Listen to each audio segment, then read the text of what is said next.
Hello YouTube, this is Brad from the Weekend Handyman channel. Today I'm going to be patching a hole in this wall. I had to snake a wire down through the wall for a heater, so now I'm left with a hole that I'm going to need to patch up. So the first thing you're going to want to do is make the hole square, or as square as you can get it.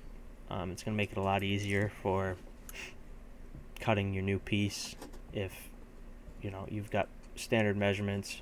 So I went to an inch. I didn't do like an inch and a quarter, inch and an eighth, whatever, just to keep it simple. So as you can see, I'm just gonna cut straight edges all the way around the hole.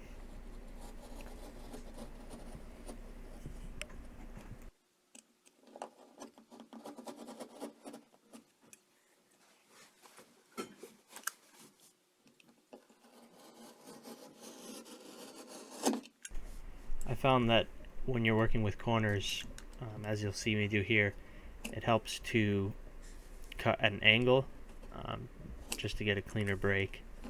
And you can see I'm cutting a little bit from behind too, just to avoid tearing any of the paper as you break your pieces loose.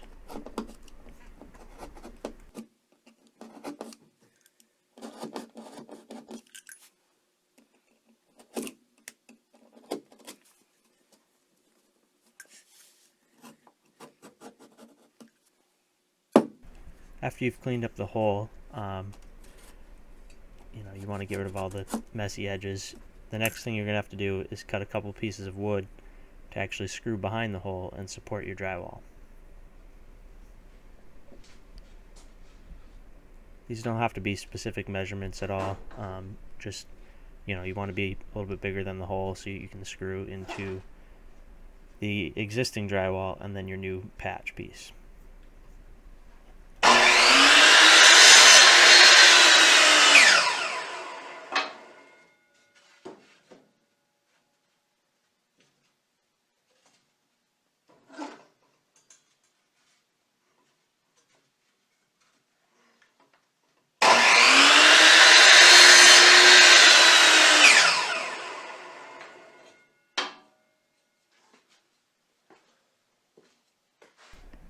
Alright, next I'm making my measurements for the drywall patch that I'm going to put in. You want this to be pretty precise. You want to avoid having any large gaps to fill when you go and do your taping and mudding. So when you cut drywall, you're always going to do the full length. You don't want to have to cut an inside corner or anything like that. So I'm going to cut the length first and then do the width.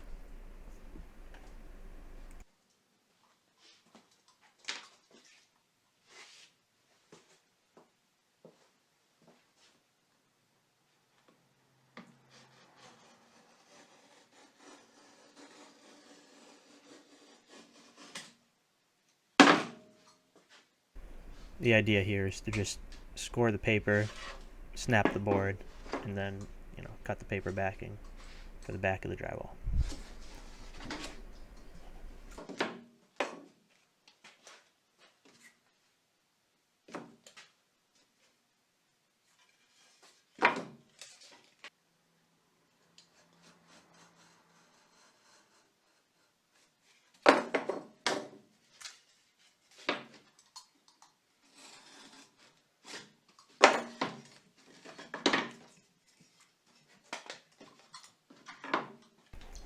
Okay, so back to the hole in the wall. What I'm doing here is just, again, fitting my wood backer strips to the back of the drywall, and I'm just going to screw into the existing drywall to hold them in place. You can just use regular drywall screws for this, and you obviously want the screw head to be just a little bit below the paper without actually breaking the paper.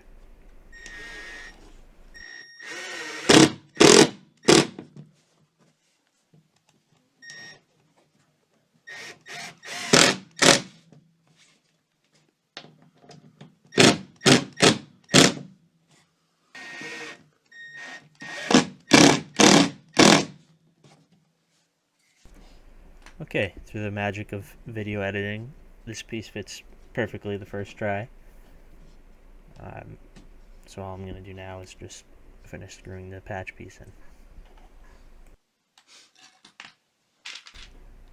So you're about to see me pull the panel off after I screw it in. I kind of remembered that I have a piece of electrical wire back there, and I just wanted to double check to make sure it wouldn't get hit by any screws. So you should always keep an eye out for that. Okay, so I've secured the panel and I've cleaned up the edges of the drywall a little bit to remove any paper that was sticking out. Now that all that's left to do is to tape and mud. I'm using mesh tape here because it's what I have around. And then it's just a matter of mudding after that. Mudding is a bit of an art form. If you don't know what you're doing, which I don't really claim to be a professional here, it'll just take a little bit more sanding.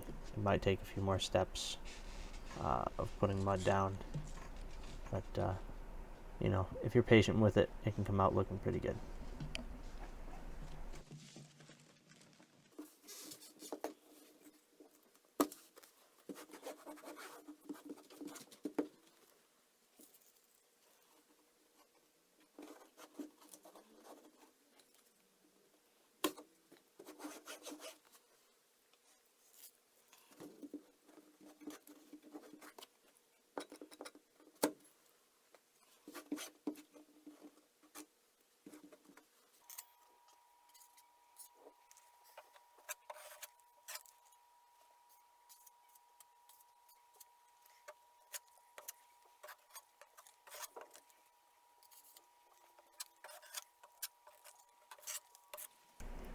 Alright, so this is my sloppy mud job.